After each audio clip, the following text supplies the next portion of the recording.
इकडे प्रत्येक भाऊ, इकडे तुम्ही बघू शकता, इकडे प्रत्येक भाऊ पोळ्या टाकतायत. पोळ्या पण तयार आहेत मित्रांनो. इकडे भाजी बघू शकता तुम्ही, भाजी पण तयार आहे, श्रमदान केली. ठीक आहे, प्रत्येक भाऊ एक नंबर पोळ्या करतात. प्रत्येक भाऊ स्माइल नाही करू शकत कारण की त्यांनी थोडस ते थोडस हा, तर ते थोडस त्यांचा संपर्क थोडा वरच्या लेवल पर्यंत आहे, त्याच्यामुळे ते जास्त बोलत नाही. त्यांना थोडा प्रॉब्लेम होतो मित्रांनो बोलण्यात.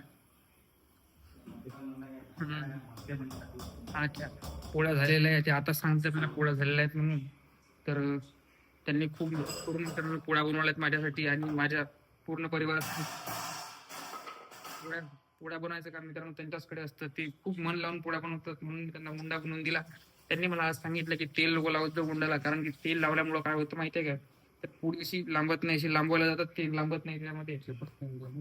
चपकते, ते त्यांनाच ते वाटलं चपकते आणि त्याचे गोल आकार येत नाही मित्रांनो.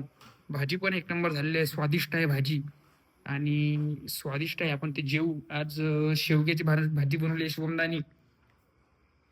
आणि पोळ्या तर तुम्ही बघू शकता, प्रत्येक भाऊनी पोळ्या बघा तुम्ही कसल्या कसल्या पोळ्या बनवल्या, लसलस पोळ्या बनवल्या मित्रांनो, काही प्रॉब्लेम नाही. बाकीचे मित्रमंडळी आपल्या इकडे बसलेले आहेत, ते बघा इकडे इकडे बसलेले आहेत बाकीचे.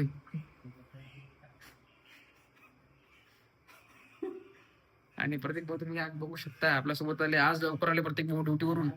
तर प्रत्येक भाऊ तुम्ही काय सांगता, ड्युटीवरून तुम्ही कसे काय लवकरात लवकर आले? फर्स्टला गेलो ना. तर प्रत्येक भाऊ आपले फर्स्टला गेलेले होते, तर दुपारी त्यांची ड्युटी संपली आणि म्हणून त्यांना कंपनीतून हाकलून देण्यात आलं. त्याच्यामुळं काही प्रॉब्लेम नाही, पगार त्यांना वेळेवर मिळतो.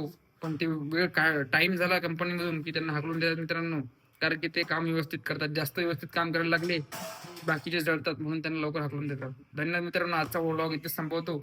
उद्या पुन्हा भेटू एका नवीन ब्लॉग मध्ये. आता मी जेवण करतो, पोळा रेडी आहे, भाजी पण रेडी आहे. थँक्यू मित्रांनो.